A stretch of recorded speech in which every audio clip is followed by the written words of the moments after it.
అందరికన్నా ముందు పుట్టినవాడు ఆయన. పుట్టినవాడేమిటి, ఉన్నవాడు ఆయన.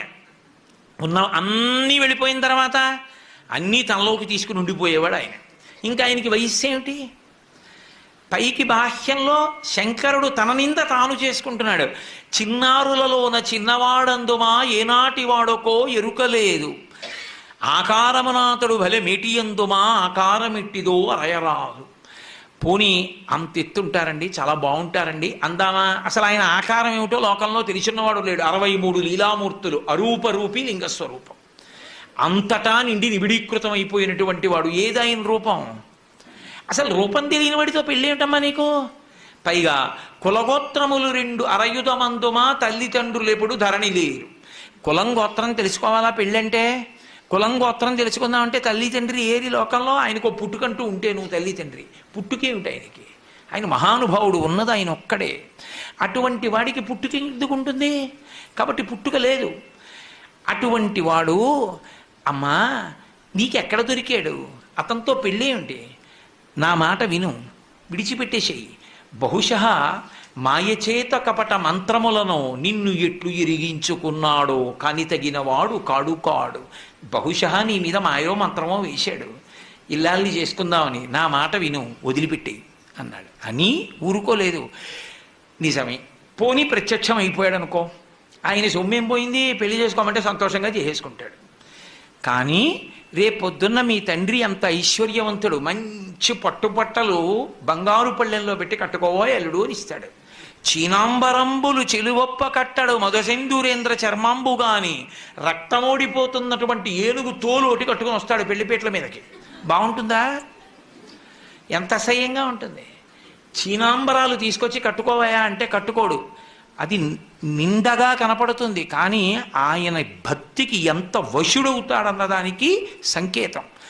అంత ఉద్ధతి చేసి కాశీపట్టణంలో అల్లరి చేసినటువంటి గజాసురుణ్ణి త్రిశూలం మీద పక్కన పెట్టి ఆయన తపస్సు చేసుకుంటుండగా సామగాన మంత్రాల చేత పరమశివుణ్ణి స్తోత్రం చేస్తే పరవశించినటువంటి పరమశివుడు ఆయన కోరికని తీర్చడానికి వెంటనే ప్రసన్నుడై, నువ్వు నా తోలు ఒలిచి ఎప్పుడూ కట్టుకుని ఉండాలి, కృత్తివాసేశ్వరుడు అన్న పేరుతో కాశీపట్టణంలో శివలింగంగా ఉండాలి, ఈ తోలు వాసన రాకూడదు, దుర్గంధం ఉండకూడదు అంటే దుర్గంధం లేని తోలుగా మార్చి నెత్తురోడుతూ అప్పుడే నవనవలాడుతున్న ఏనుగు తోలుగా కట్టుకుంటుంటాడు. బాహ్యం, ఆంతరం ఏనుగు, గజము, జగము. కొంచెం అక్షరాలు అటు ఇటు చేయండి. జగ జాయతే గచ్చతే ఇది జగత్, వచ్చి వెళ్ళిపోయేది మాయ. మాయని నేను లొంగదీయగలను, తోలు తీసి కట్టుకోగలను, మాయని నియంత్రించగలను, వహించగలను, నియంత్రించగలను, నియమించగలనని చెప్పగలిగినటువంటి పరాత్పరుడు ఆయనని చెప్పడానికి గుర్తు ఏనుగు తోలు కట్టుకోవడం తప్ప నాకున్నన్ని పంచెలు కూడా ఆయనకి లేక ఏనుగు తోలు కట్టుకున్నవాడు కాడు ఆయన. కాబట్టి చీనాంబరంబులు చెలువొప్ప కట్టడు మదసింధూరేంద్ర చర్మంబుగాని, రత్న కంకణములు రమణుడై తొడగడు పనిలోకరాజ కంకణము కాని. అమ్మ రేపు పొద్దున మీ ఇద్దరికీ పెళ్ళయిందనుకో, మీ నాన్నగారు రత్న కంకణాలు పట్టుకొచ్చి వేసుకోవా అంటే వేసుకోడు. శంకరాచార్యులు వారు చెప్పారు, పార్వతీ పరమేశ్వరులు ఇద్దరూ కూర్చుని ఉంటే పరమశివుడు ఎంత గొప్పవాడో స్తోత్రం చేస్తోంది సరస్వతీదేవి. చేస్తుంటే ఎంతైనా ఇల్లాలు కదూ, బేలతనం. ముగ్ధాముహుర్విధదతి వదనే మురారేహే ప్రేమత్రపా ప్రణిహితాని గతా గతాని అంటారు శంకర్లు. ముగ్ధ ఆమెకి సంతోషం భర్త గురించి చెప్తుంటే. మా ఆయన కదా అని ఎవ్వరూ చూడకుండా సభలో ఇలా పమిట కొంగు పక్క నుంచి ఆయన చేయి పట్టుకుంది. చేయి పట్టుకున్న కాసేపటికి అమ్మవారి కళ్ళల్లోంచి నవరసాలు చెప్పవలసి వచ్చింది శంకరాచార్యుల వారు. శివే శృంగారార్ద్ర అన్న శ్లోకంలో అన్నీ చెప్పచ్చు, కానీ భయం చెప్పడం ఎలా కళ్ళల్లో? ఆదిశక్తి అయిన అమ్మవారు భయపడిందంటే అసహ్యంగా ఉంటుంది. ఎంత చమత్కారం చేశారంటే, శివుడి చెయ్యి ఇలా పట్టుకుంది ఆవిడ పమిట కొంగు చాట్ నుంచి. మా ఆయని అని గొప్ప కొద్దీ ఏదో చల్లగా పాకుతున్నట్టు అనిపించింది. ఇలా చూసింది, ఆయన చేతి మీద పిల్లపాము ఒకటి ఈవిడి చేతి మీదకి ఎక్కుతోంది. అమ్మో అంది. హరాహిభ్యో భీత అన్నారమ్మా, నీ కళ్ళల్లో భయం అప్పుడు కనపడిందంట. కాబట్టి ఆయన ఒంటి నిండా పావులు వేసుకుంటాడు. ఒంటి నిండా పావులు వేసుకోవడం అన్న మాటకు అసలు అర్థం వేరు. ఆయన మృత్యుంజయుడు. లోకంలో అందరూ మృత్యువుకి భయపడతారు. మృత్యువుకి మృత్యువు పరమశివుడు ఒక్కడే. అందుకే వక్షస్థానమంతకస్య కఠినాపస్మార సంవర్ధనం బుభృత్పర్యటనం నమచ్చురశిర కోటీర సంఘర్షణం కర్మేదం మృదులస్య తావక పదద్వంద్వస్య గౌరీపతే మచ్చేతో మణిపాదుకా విహరణం శంభో సదాంగీకురు అంటారు శంకరులు శివానంద లహరిలో. అటువంటి పరమశివుడు మృత్యువులకు మృత్యు అని చెప్పడం, కాలమునకు కాలమని చెప్పడం, పాములను మెడలో వేసుకోవడం. అందుకని అమ్మాయిన పావులు వేసుకుంటాడమ్మా, రేపు పొద్దున రత్న కంకణాలు పెట్టుకోమంటే పెట్టుకోడు. చందన గంధంబు జానడై పూయడు మద పంచ బాణ భస్మంబు కాని. రేపు పొద్దున్న మీ నాన్నగారు అంగరాగాలు తెచ్చి, అంగరాగాలంటే ఏదో పౌడర్ డబ్బా తెచ్చి అక్కడ పెట్టి రాసుకోవాయి, సువాసన వస్తుందంటే రాసుకోడు. గబగబా వెళ్ళి ఇంతకు ముందు తన 3వ కంటి మంటతో కాల్చేసిన మన్మధుడి భస్మ తీసి ఒంటికి రాసుకుంటాడు. బాగుంటుందా? ఏమిటమ్మా ఆయనతో పెళ్ళి ఏమిటమ్మా అంటే, కోరికలు లేనివాడు. కోరికలు లేనివాడు అన్న మాటకు అర్థం ఏమిటో తెలుసా? కోరిక పుట్టనివాడు కాడు. కోరిక పుట్టడానికి అసలు తనది అన్నది లేకపోతే ఓ కోరిక. తానన్నీ అయిపోయిన వాడికి కోరిక ఏమిటి? నాకు ఒకటి లేదనుకోండి, అది పొందాలని కోరిక. అసలు నాది కానిది, నేను లేనిది ఒకటి లేకుండా పోయిందనుకోండి, నేను పూర్ణుడనైపోతే ఇక నా కోరిక ఎందుకు ఉంటుంది? అది శివతత్వం. కాబట్టి ఆయన రేపు పొద్దున్న ఆ మన్మధుడి భస్మ పూసుకుంటాడమ్మా. పువ్వుల దండడు జానడై తురమడు వెలయింతలేని రే వెలుగు కాని. చక్కగా పూలదండ మెడలో ఉంచుకోవాలి, గొంగళీ పురుగు లేనిదైతే. కానీ ఆ పూలదండ వేసుకోడు. నాకుండలి నామకుటి నాస్రగ్వి నల్పభోగవాన్న హస్తాభరణో నాపి విద్యతే నాప్యనాత్మవాన్ అని రామాయణం బాలకాండ. చేతికి ఆభరణం లేకుండా, మెళ్ళో పూలదండ లేకుండా పురుషుడు ఉండకూడదని. అసలు నిజానికి సంప్రదాయం అది, నాస్రగ్వి దండ లేకుండా పురుషుడు ఉండకూడదు అని.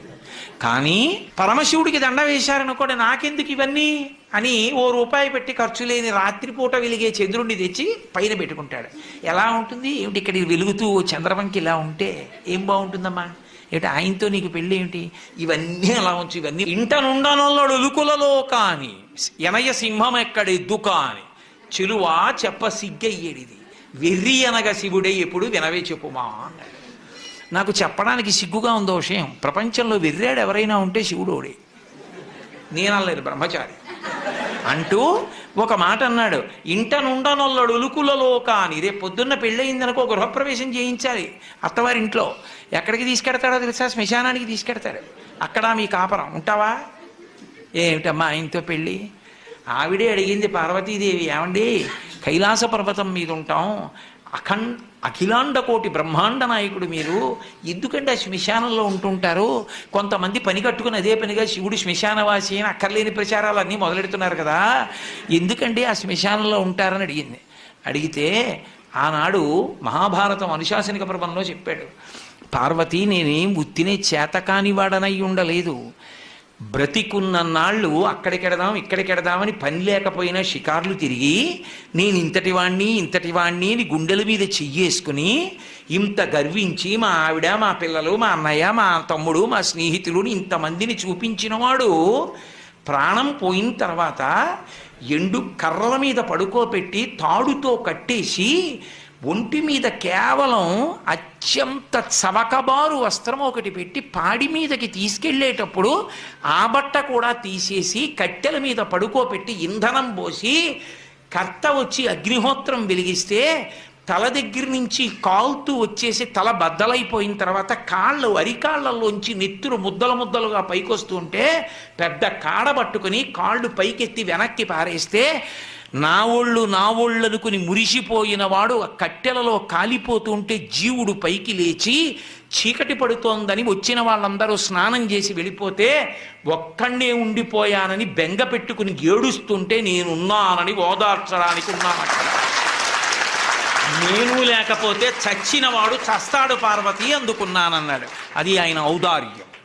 చేతకాక అక్కడ ఉండలేదు, అన్నవాడిని ఓదార్చకుండా ఉంటే తెలిసి వస్తుంది వాడికప్పుడు శివుడు శ్మశానవాసని విమర్శించడం ఏమిటో కాదు. అసలు మీకు ఒక యథార్థం చెప్పాలంటే రెండే ఉంటాయి ఈ లోకంలో, ఉంటే శ్మశానం ఉంది, లేకపోతే మంగళప్రదత్వం ఉంది, అంతే.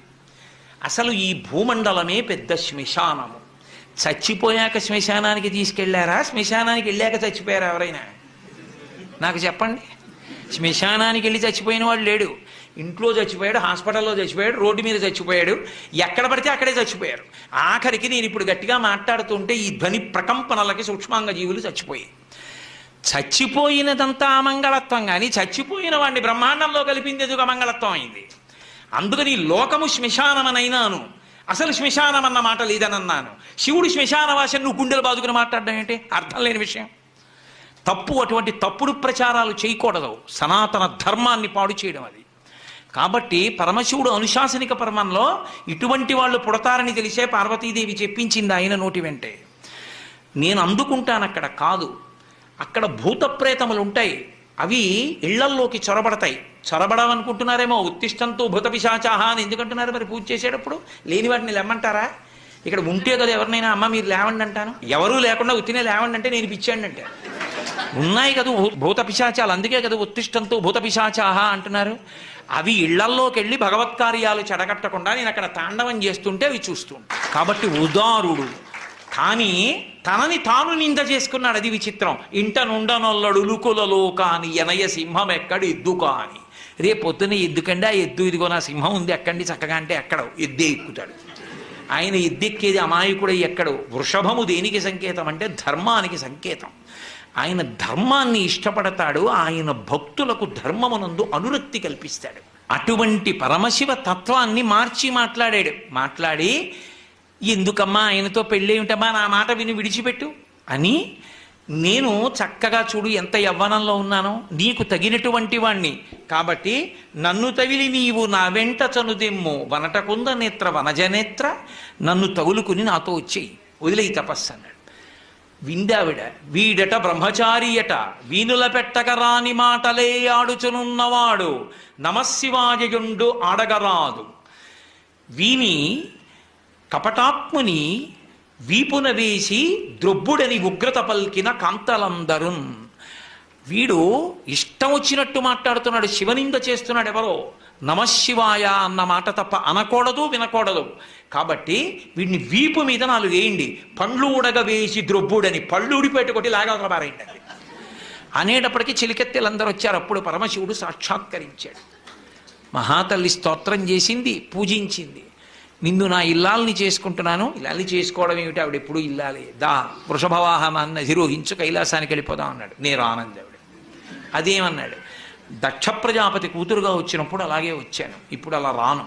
పార్వతీ కళ్యాణంలో కన్యావరుని చేసి నువ్వు మా నాన్నగారి ఇంటికి దూతల్ని పంపి నన్ను నీ భార్యగా చేసుకో. ఆడపిల్ల ఉన్నవాడు ఫోటో జాతకం పట్టుకు తిరగకూడదు, మగపిల్లాడు ఉన్నవాడు తిరగాలి. మా అబ్బాయికి తగిన అమ్మాయి ఎక్కడుందండి అని. అసలు మీరు కళ్యాణ ప్రకరణంలో, వివాహ ప్రకరణంలో మగపిల్లవాడు తండ్రి తిరుగుతాడు, అంతేగాని ఆడపిల్ల తండ్రి తిరగడు. కలియుగం అన్నీ తిరగబడిపోయి. కాబట్టి నువ్వు దూతల్ని పంపు అంది. సరే అలాగే పంపుతానన్నాడు. సప్తర్షుల్ని పిలిచాడు, అరుంధతీదేవిని పిలిచాడు. మీరు వెళ్ళండి, పార్వతీదేవి యొక్క క్షేమవార్తని కనుక్కోండి, నాకు తగిన ఇల్లాలు అని చెప్పి ఆవిడ్ని నా భార్యని చెయ్యండి అని చెప్పి అందరికీ చెప్పి అరుంధతీదేవిని మాత్రం ఒక్కదాన్ని పిలిచి ఒక మాట అన్నాడు. ఈ లోకంలో ఒక పెద్ద పోకడొకటి ఉంది. అరుంధతి వనిత కూతుల పిండ్లి చేయునెడలన్ వాచాలకుల్ తల్లులేయని లోకంబులు పల్కుగా ఉన్న సతీని వద్రీచు ఇల్లాలితో వనరన్ కన్యకుకున్ వరండుతగు ఎలా విచారింపగా ఎని కార్యంబు ఘటింపగా పలుకు మీ అంబోజ పత్రేక్షణ.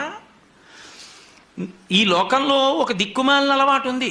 ఆడపిల్లని ఇచ్చేటటువంటి తల్లిదండ్రుల్లో తల్లి ఉందే, ముందు పెళ్ళి కుదరగానే సంతోషిస్తుంది. అబ్బా మన అదృష్టం అన్నట్టు. ఇంకా తర్వాత ఏమండి వాళ్ళు అది పెట్టద్దు, ఇది పెట్టద్దు, ఆ పిల్లాడు ఏమిటండి, వాళ్ళ నాన్నగారు ఏమిటండి, వాళ్ళ అమ్మ ఏమిటండి అని వాచాలకులు తల్లులే, ఆడపిల్లల తల్లులే అక్కర్లేని కూడా వాళ్ళన్నీ తెస్తారు. నేను క్షమింపబడేదను కాక. వాచాలకులు తల్లులే అని లోకంబులు పలుకుకావున. శివుడు తన మీద పెట్టలేదు, లోకంబులు పలుకుతుంటాయి. అందుకని నీ వద్రీషు ఇల్లాలితో, మేనకాదేవి దగ్గర జాగ్రత్త సుమా, ఆయనకి ఏముంది ఎంత ఉంది ఇన్ని అడుగుతుంది. ఆయన తగినవాడేనమ్మా అని చెప్పి పెళ్లి కుదుర్చు తల్లి, ఆ పిల్ల నాకు దక్కేట్టుగా చూడు అని బతిమాలుకుని పంపించాడు. కాబట్టి వాళ్ళని పంపించాడు. వాళ్ళు చూశారు, వెనక్కి వచ్చారు. మేనకాదేవి ఒప్పుకుంది, హిమవంతుడు ఒప్పుకున్నాడు. అంతా పూర్తి. నీలాహిమేని కంటెను నీలానుల కంటే ఇంద్ర నీలము కంటెన్ నీల రుచి పోలు నంబుక నీలాలక లేమి చెప్ప నీలగ్రీవా అన్నారు. చాలా అందమైందయా, నీకు తగిన ఇల్లాలన్నారు. సంతోషించారు. అన్నీ పూర్తయిపోయి తర్వాత దేవతలు వచ్చారు. వచ్చి శివ ఒక చిన్న విజ్ఞాపన అన్నారు. ఏమి చెప్పండి అన్నాడు. అయ్యా మీరు కానీ పార్వతీదేవిని కళ్యాణం చేసుకుంటే త్రికరణ శుద్ధిగా మేనకా హిమవంతులు కన్యాదానం చేసేస్తే ఇక వాళ్ళకి రూపం ఉండదు, మోక్షం వచ్చి మీలో కలిసిపోతారు. హిమాలయ పర్వత ప్రాంతములు లేకపోతే తపోభూములు ఉండవు, ఎవరూ తపస్సు చేసుకోవడానికి అనువైన భూమి ఉండదు. అందుకని వాళ్ళకి త్రికరణ శుద్ధి లేకుండా కన్యాదానం చేసేటట్టు మీ పెళ్లి మీరు పాడు చేసుకోండి అన్నారు. లోక కళ్యాణం అంటే లోకం కోసం ఔదార్యం అంటే పరమశివుడు. తప్పకుండా వాళ్ళు త్రికరణ శుద్ధి లేని కన్యాదానం చేసేటట్టు నేను చేసుకో. పరమశివుడి పక్కన రాని వాళ్ళెవరు? బ్రహ్మగారు, విష్ణువు, లక్ష్మీదేవి, సరస్వతీదేవి, ఋషులు, ప్రమథగణాలు, దేవతలు అందరూ పరమశివుడి పనుపున బయలుదేరారు. భక్తకోటి అంతాను. హిమవంతుడు ఆయన చుట్టాలకు ఆయన వేశాడు. ఆయన చుట్టాలు ఎవరుంటారు? అరుణాచలం, వెంకటాచలం, అంజనాద్రి, నీలాద్రి, గరుడాద్రి వీళ్ళకి వేస్తూ పుత్రమిత్ర సపరివారముగా రమ్మని వేశాడు. పర్వతాలకి కూతుళ్ళు ఎవరు? నదులు. నదులకి భర్తలు ఎవరు? సముద్రాలు. అందుకని అల్లుళ్ళు. కాబట్టి సముద్రాలు, నదులు, క్రూరమృగాలు, సాధుమృగాలు, పర్వతాలు, పర్వతాల మీద ఉండే చెట్లు, చామలు, శలయేళ్లు ఇన్ని బయలుదేరి ఇవన్నీ హిమాలయాలకు వెళ్ళిపోయాయి. పరమశివుడు పనుపున అందరూ హిమాలయాలకు వెళ్ళిపోయారు. వెళ్ళిపోయిన తర్వాత పెళ్లికి తెల్లవారుదామున బయలుదేరింది ఊరేగింపు. ఎక్కడి నుంచి? కైలాస పర్వతం దగ్గర నుంచి వస్తున్నారు. గవాక్షంలో నిలబడింది మేనకాదేవి నారదుడితో కలిసి. ఒక్కొక్కళ్ళు వస్తున్నారు. అబ్బా వెలిగిపోతున్నాడు, ఆయనేనా మా అల్లుడంది. కాదమ్మా, సూర్యుడు దిక్పాలకుల్లో ఒకడు. ఆ వెనక వస్తున్నాడు. ఎవరో బాబాయ్ నల్లగా ఉన్నాడు దున్నపోత మీద, ఆయన ఎవరా? నీ అల్లుడు కాదు, బెంగపెట్టుకోకు, యమధర్మరాజు గారు. ఆ వెనకాతలు అబ్బా చల్లగా ఎంత బాగున్నాడో, ఎవరు? చంద్రుడు, మీ అల్లుడు కాడు. ఈయనెవరోనయో చాలా అందంగా ఉన్నాడు, ఎర్రగా ఉన్నాడు, కాంతులీనుతున్నాడు. బ్రహ్మగారు, మీ అల్లుడి దగ్గర పురోహితుడమ్మా, పెళ్లి చేయడానికి వచ్చే బ్రహ్మగారు ఆయన మీ అల్లుడు కాదు. ఓ అలాగా, ఇతనెవరో నీలమేఘశ్యాముడు, చాలా అందంగా ఉన్నాడు, శాంతాకారం భుజగచైనం పద్మనాభం సురేశం. అమ్మా ఆయనకి మీ అల్లుడికి భేదం చెప్పకూడదు, కానీ ప్రస్తుత మీ అల్లుడు కాడు. ఆయన వెళ్ళిపోయాడు. ప్రదోష వేళ అయిపోయింది, రాడు.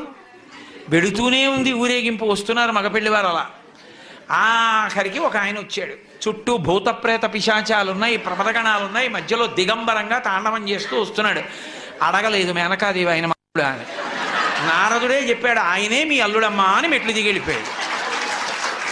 ఇక నేను కల్పించాననుకుంటున్నారేమో మీరు. శివమహాపురాణంలోంచి అన్వయం నేను ఎన్నో గ్రంథాలను కలిపి చెప్తున్నాను. ఇది చెప్పాడు కుమార సంభవం, వీరభద్ర విజయం, ఏంటి పార్వతీ కళ్యాణం, స్కాంద పురాణం, తర్వాత ఇప్పుడు చెప్పేటటువంటిది శివమహాపురాణం. ఇన్నిటిలోంచి కలుపుతున్నాను. అందుకని మీకు ఒక చోట దొరికేది కాదు, ఇన్ని పురాణాల్లోంచి కలిపి విహంగ వీక్షణంగా మాట్లాడుతున్నా పార్వతీ కళ్యాణం గురించి. ఆ నారదుడు గబగబా మెట్లు దిగి వెళ్ళిపోయాడు. ఈవిడ గబగబా మెట్లు దిగి తిన్నగా పార్వతీ దగ్గరికి వెళ్ళింది. నిన్ను చంపి నేను చచ్చిపోతా, వాడా దొరికాడు నీకు భర్త, తపస్సోట.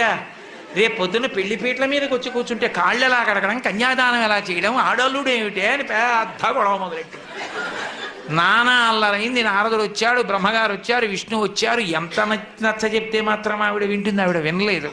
వినకపోతే అప్పుడు నచ్చ చెప్పారు, ఇంకొక్కసారి చూడు, ఈసారి నచ్చకపోతే చెయ్యొద్దు, అసలు నిజంగా మీ అల్లుడు ఎలా ఉంటాడో నువ్వు చూడు అంటే చూసింది. కోటి సూర్య ప్రతీకాశం సర్వావయవ సుందరం విచిత్రవసనం చాధానాభూషణభూషితం సుప్రసన్నం సులావణ్యం సుహాసం చ మనోహరం గౌరాభం యుతి సంయుక్తం చంద్రరేఖా విభూషితం సూర్యేణ చిత్రితం మూర్ధ్ని చంద్రదండ విరాజితం గంగా చ యమునా చైవా విధత్తు స్మరుచామరే అంటూ పట్టుపుట్టాన్ని కట్టుకుని గంగా యమున ఇద్దరూ కూడా ఒకళ్ళు సూర్యేణ చిత్రితం మూర్ధ్ని, సూర్యుడేమో పైన గొడుగు పట్టుకుంటే చంద్రుడు పక్కన దండం పట్టుకుంటే గంగా యమునలు ఇద్దరు వెనకాతల సేవిస్తుంటే మంచి ప్రసన్నంతో లావణ్యంతో అద్భుతమైనటువంటి రూపంతో అందాలకి అందంగా ఎంత సౌందర్య రాశియో అటువంటి మహామూర్తిగా పరమశివుడు నడిచొస్తున్నాడు.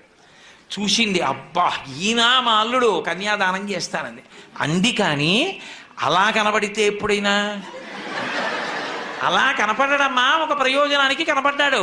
ఒక ప్రయోజనం రైటే, మళ్ళీ ఆ ప్రయోజనం అంటే త్రికరణ శుద్ధి లోపించింది. హిమవంతుడితో వాదించి నమ్మి శివుడు ఇలా ఉంటాడని చేస్తున్నా ఆవిడికి ఎక్కడో మనసులో బెరుకుండిపోయింది, అలా ఎందుకు కనపడ్డాడని. త్రికరణ శుద్ధిగా కన్యాదానం చెయ్యలేదు. ప్రపంచంలో తన కన్యాదానానికి తను త్రికరణ శుద్ధి లేకుండా చేసి తన పెళ్లి తానే పాడు చేసుకుని తలవంపులు తెచ్చుకొని అవమానాలు పడి పెళ్లి చేసుకుని తన భార్యకిచ్చిన మాట నిలబెట్టుకుని లోకాలకి తపోభూములు నిలిపినటువంటి ఉదారుడు పరమశివుడు ఒక్కడే. అప్పుడు పార్వతీ కళ్యాణం జరిగింది. మళ్ళీ ఆ పార్వతీ కళ్యాణంలో పెద్ద రగడ. ప్రవర చెప్పవలసి వచ్చింది. ప్రవర చెప్పవలసి వస్తే ఈయనకి తండ్రి ఎవరు, తాత ఎవరు, బలానా వాళ్ళ మునిమనవాడు చెప్పాలి, మనవాడు చెప్పాలి, బలానా వాళ్ళ కొడుకు చెప్పాలి. చెప్పాలంటే ఎవరిని అడిగితే ఇంటి బ్రహ్మగారిని అడిగారు, ఏం నీకు తెలుసా? నాకేం తెలుసు, పిల్లాన్ని ఎంచుకున్నది మీరు చెప్పాలన్నాడు. ఎవరిని అడిగితే వాళ్ళు ఏమో మాకన్నా ముందు ఉన్నాడు ఆయన, మాకు తెలియదు అన్నారు. నారదుడు వీణ వాయించుకుంటున్నాడు. వెళ్ళి కోపం వచ్చి ఆ వీణ పట్టుకున్నారు. బుద్ధుందా ఇప్పుడు కచేరీ ఏమిటో పక్క పిల్లాడి ప్రవర తెలియక ఏడుస్తుంటే, అసలు ఆ పిల్లాడి ప్రవర నీకేమన్నా తెలుసు? అప్పుడు నారదుడు నవ్వి అన్నాడు, ఆయనకి ప్రవర ఏమిటి, ఆది మధ్యాంతరహితుడు, ఆయనకి ప్రవర ఉండదన్నాడు. ఇప్పుడు ఏదో ప్రవర కల్పించాలి కదా. ఏదో వెనకటికి ఒక విషయం చెప్తుంటారు, పాలేరుని పెట్టుకోవాలని ఒక ఆయన పిలిచి కొన్నాడు, 4 రోజులు పని చేయబోయి పని చూసి పెట్టుకుంటా అన్నాడు. అన్నీ చూశాడు, చాలా బాగా చేస్తున్నాడు. నిన్ను పెట్టుకుంటాను పనిలో, నీ పేరు ఏమిటి అన్నాడు. పెరుమాళ్ళు అన్నాడు. పెరుమాళ్ళు అన్న పేరుతో నాకొద్దు, ఎప్పుడన్నా నిన్ను తిట్టాల్సి వస్తే లేనిపోని పాపం వస్తుంది, నీకు 100 రూపాయలు ఇస్తాను, మీ ఊరు వెళ్ళి పేరు మార్చుకుని మళ్ళీ రా అన్నాడు. ఓ వారం పోయాక వచ్చాడు, మార్చుకున్నావా? మార్చుకున్నాను. ఏం పెట్టుకున్నావు? పెద్ద పెరుమాళ్ అని. అలా పరమశివుడికి ప్రవర చెప్పమంటే ఏం చెప్తారు?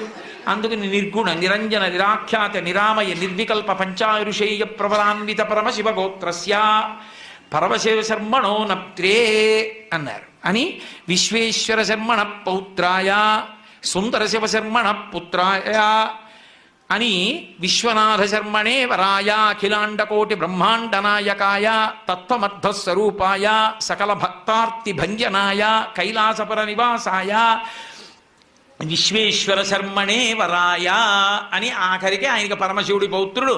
ఆయన పేర్లే మార్చి కొంచెం కొన్ని పేర్లు ముత్తాత చేశారు, కొన్ని పేర్లు తండ్రి చేసి ఆయన్నే పెళ్లి కొడుకుని చేశారు. చేసి అమ్మవారి దగ్గరికి వచ్చేసేపటికి కాశ్యపావత్సార నైధృతత్రయారుషేయ ప్రవరాన్విత కాశ్యపస గోత్రస్య, కాశ్యపస గోత్రంలో పుట్టినటువంటి అమ్మవారు అని చెప్పి ఆ అమ్మవారికి మొట్టమొదట ఎవరి యొక్క మునిమనవరాలు అంటే ఆమె కోలాహల శర్మణో నప్త్రి, కోలాహల పర్వతం అనేటటువంటి దానికి ఆమె మునిమనవరాలు.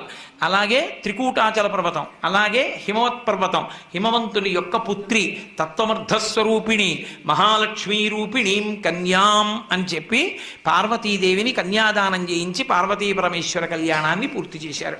ఈలోగా శ్రీ మహావిష్ణువు పరిగెత్తుకొచ్చి అయ్యో ఉపద్రవం జరిగిందన. స్వామీ శంకర కంకణోరగపతి సంపూజ్య బృందారక కామధ్వంసక ఎల్లలోకములు మీ కళ్యాణముం చూడస ప్రేమం చనుదించియుండుటను చేసి మహావ్రేగై భరంభోర్వక ఈ ధరణీ చక్రము కృంగే సమతం పొందించి రక్షింపవే అన్నాడు. పర్వతాలు, సముద్రాలు, నదులు ఇన్నొచ్చేసాయి, దేవతాగణాలు వచ్చేసాయి, భూమి కుంగిపోతోంది. మీ కళ్యాణానికి ఇంతమంది రావడంలో అటు బరువు తగ్గింది, ఇటు బరువు ఎక్కువైంది, అయ్యా ఈ భూమిని రక్షించండి అన్నారు. వెంటనే అగస్త్య బ్రహ్మని పిలిచి, మహానుభావ అగస్త్య, నువ్వు ఒక్కడివే అంతటి శక్తివంతుడివి, నువ్వు దక్షిణ దేశానికి వెళ్ళిపోతే ఈ భూమండలం నిలబడుతుందని అగస్త్యుణ్ణి దక్షిణ దేశానికి పంపించారు. అక్కడతో భూమి సమత్వాన్ని పొందింది. పార్వతీ పరమేశ్వరుల యొక్క కళ్యాణం పూర్తయింది.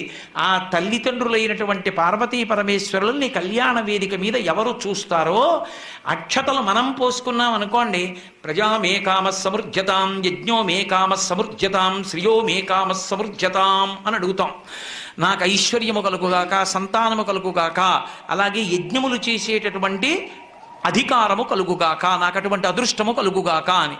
పార్వతీ పరమేశ్వరులు కళ్యాణం చేసుకున్నప్పుడు ఒండురుల యొక్క శిరస్సుల మీద పోసుకున్నటువంటి శ్వేతాక్షతల్ని ప్రసాదం